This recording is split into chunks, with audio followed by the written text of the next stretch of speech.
Assalamualaikum, saudaraku, teman-teman pemirsa channel Bakalan Sukun rahimakumullah. Kali ini bukan TSSY ya, selingan. Silakan di-share karena ada hadis man dalla ala khair falahu mithlu ajru fa'ili. Siapa yang menunjukkan suatu kebaikan, maka baginya pahala seperti orang yang mengamalkannya. Hadis riwayat Tirmidzi dan Muslim. Jadi nggak rugi kalau kita nge-share video ini. Insya Allah akan selalu mendapatkan kiriman pahala meskipun kita sudah meninggal. Andai video ini dikerjakan, dipraktekkan, diamalkan oleh orang lain tanpa mengurangi pahala orang itu yang mengerjakannya itu, Allah memberi bonus kepada kita yang nge-share itu, insya Allah. Selamat menikmati. Yang punya ide untuk menggali parit itu adalah Salman Al-Farisi yang tadi diceritakan, yang suka belajar, mengejar hidayah dari jauh menuju ke Madinah, itu dikejar, diperjuangkan, dikorbankan, keluarganya ditinggal,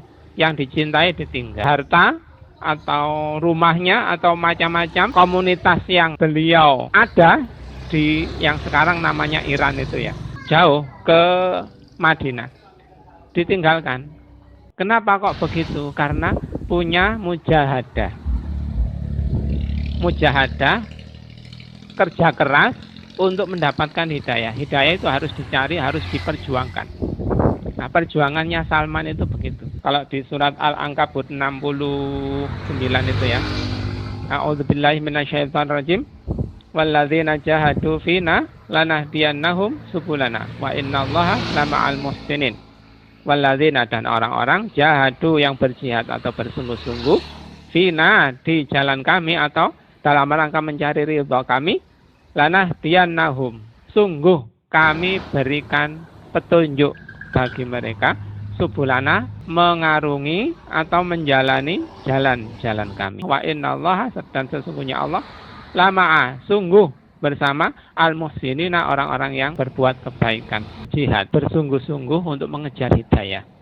Kesungguhannya sampai-sampai semuanya ditinggalkan begitu. Agar kita bisa mempunyai kesungguhan itu, agar kita bisa diberi oleh Allah sifat keseriusan itu, kita harus, salah satu musnya, terapinya adalah kita harus meninggalkan kemaksiatan.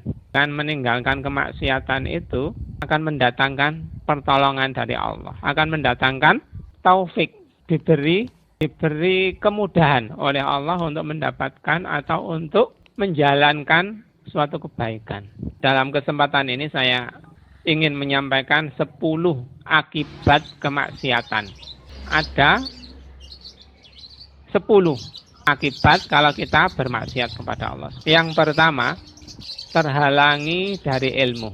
Dengan bermaksiat itu, ilmu sulit masuk. Dulu ada cerita ya, tahun 80-an, ada seorang pencuri yang terkenal, desa itu sudah mengenal bahwa si A ini pencuri. Dan sakti kalau ditangkap lepas. Banyak kejadian-kejadian yang membuktikan bahwa dia sulit untuk ditangkap.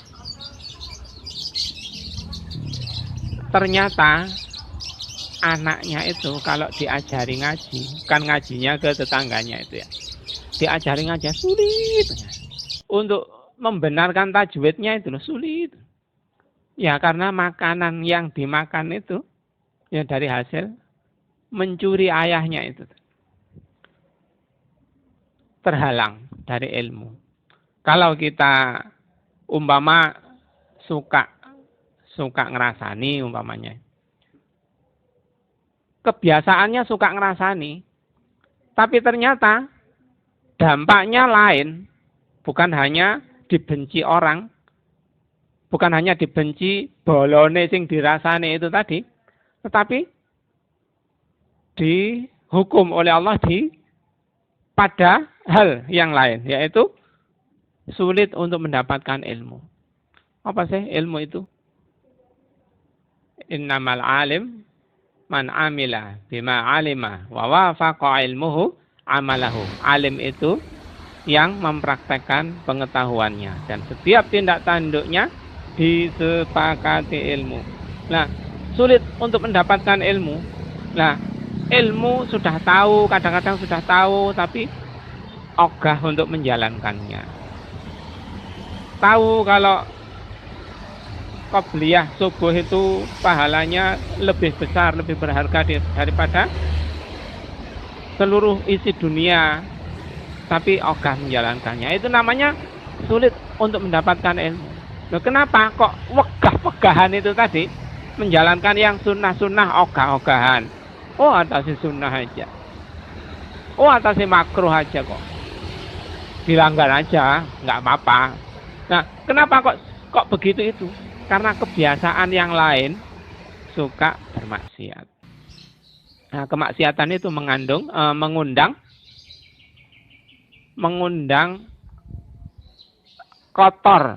kotornya hati sehingga berat untuk melaksanakan ketaatan, alias terhalangi ilmu. Seperti tadi ayat yang tadi, siapa yang berjihad bersungguh-sungguh di jalan kami, akan kami mudahkan, akan kami beri petunjuk. Petunjuk apa? Ya taufik itu tadi, untuk mudah untuk berbuat kebaikan, mudah untuk mendapatkan ilmu. Ya seperti Salman itu tadi, sebelum masuk Islam saja sudah mau mengorbankan apa yang dipunyai untuk mendapatkan ilmu. Oh, awalnya beragama apa tadi? Siapa yang cerita Salman tadi? Agamanya Salman pertama apa? Penyembah api. Bapaknya diberitahu Salman, orang Nasrani itu lebih baik agamanya daripada agama kita. Bapaknya marah-marah. Salman mau berjuang untuk bisa mendapatkan agama Nasrani itu. Ditinggalkan bapaknya. Nah, begitu itu jihad di jalan Allah. Akhirnya diberi taufik oleh Allah. Bukan hanya agama Nasrani yang didapatkan. Karena agama Nasrani waktu itu sudah nggak berlaku, sudah menceng, sudah apa tadi? Sudah berubah dari aslinya. Dan akhirnya karena sudah berubah-ubah itu tadi, diganti oleh Allah dengan agama yang asli, yaitu agama Islam yang dibawa oleh Nabi Muhammad SAW. Dapat hidayah karena jahadu tadi, berjihad di jalan Allah tadi. Mendapatkan taufik, nggak terhalangi dari ilmu. Itu yang pertama. Akibat maksiat yang pertama adalah terhalang dari ilmu. Yang kedua, terhalang rezeki.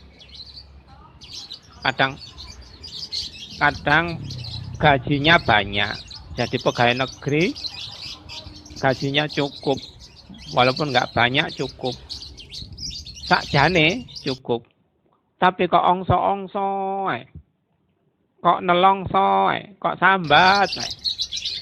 Kenapa? Karena kebiasaan maksiat itu tadi, sehingga gaji yang banyak pun dirasa nggak cukup.